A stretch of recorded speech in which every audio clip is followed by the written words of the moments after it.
ഒരു പുരുഷൻ്റെ കഥ. ഇതെഴുതിയത് ഡോക്ടർ അനിൽകുമാർ.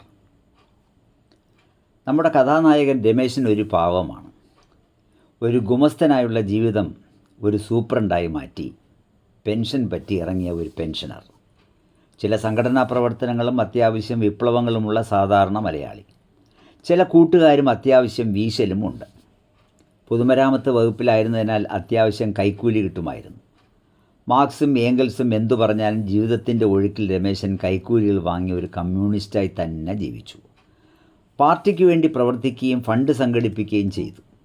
പരസ്യമായി ദൈവങ്ങളെ അപഹസിക്കുകയും രഹസ്യമായി ആരാധിക്കുകയും ചെയ്തിട്ടുണ്ട്. അത്യാവശ്യം സ്വത്തുള്ള വിമലയെ കല്യാണം കഴിച്ചത് 36 വർഷങ്ങൾക്ക് മുമ്പാണ്. ഭാര്യയുടെ സ്വത്ത് ഒരു കമ്മ്യൂണിസ്റ്റുകാരന് ബാധ്യതയാവാതെ സൂക്ഷിച്ചു. കൂട്ടത്തിൽ 2 വിപ്ലവങ്ങൾ നടത്തി. മൂത്ത വിപ്ലവം മകനായിരുന്നു.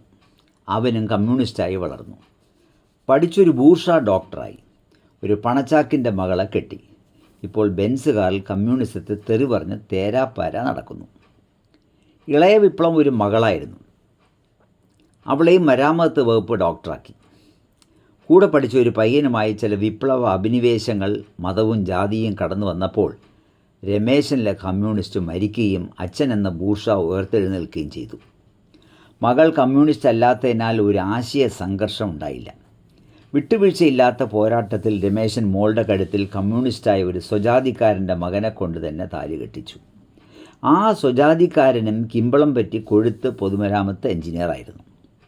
ഈ ബൂർഷാ വ്യതിയാനങ്ങൾക്ക് നടുവിലും ചങ്കില വിപ്ലവം രമേശൻ മുറുകെ പിടിച്ചു. നാട്ടുകാർ കേൾക്കെ കാവിലെ ഭഗവതിയെ കൊച്ചാക്കി പറഞ്ഞു. പശുവിൻ്റെ ഇറച്ചി തിന്നിട്ട് കാളയെ കൊഞ്ഞനം കുത്തി.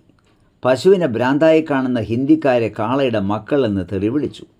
ഹിന്ദുമതമെന്ന ഒരു മതമില്ലെന്നും ജാതികൾ മായയാൽ ഉണ്ടായതെന്നും കൂട്ടുകാരോടും നാട്ടുകാരോടും പറഞ്ഞു. തകർന്ന പൊതുമരാമത്ത് റോഡിലൂടെ നിറഞ്ഞ മടിശീലുമായി യാത്ര ചെയ്തിട്ടും അഴിമതിയാണ് നാടിൻ്റെ ശാപമെന്നും അതിനെ തുടച്ചു നീക്കാനാണ് തന്നിലെ വിപ്ലവകാരിയുടെ ജീവിതമെന്നും വീമ്പിളക്കിക്കൊണ്ടിരുന്നു. നാട്ടിലെ കള്ളന്മാർക്ക് പകരം ബംഗാളികൾ ഇറക്കി പണിയിച്ചിട്ടും തൊഴിലാളികളുടെ അവകാശത്തെക്കുറിച്ച് ചിന്തിച്ച് പ്രസംഗിച്ചു. അങ്ങനെ റിട്ടയർ ചെയ്തപ്പോഴേക്കും രമേശൻ കറകളഞ്ഞ ഒരു നേതാവായി.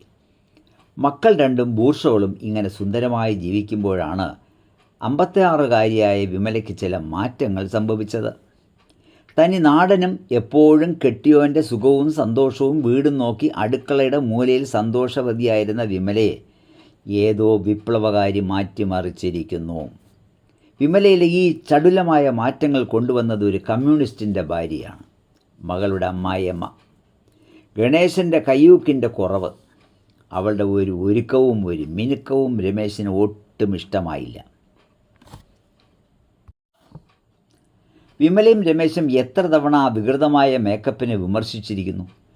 ഒരിക്കൽ വിമല പറയുക പോലും ചെയ്തതാണ്, രമേശേട്ടാ, ഓളെപ്പോലെ കോപ്രായം കെട്ടി ചുണ്ടിലൊക്കെ ചായവും പുരട്ടി ജീൻസും ഷർട്ടും ഇട്ട് നടന്നാൽ എന്നോട് പറയരുത്.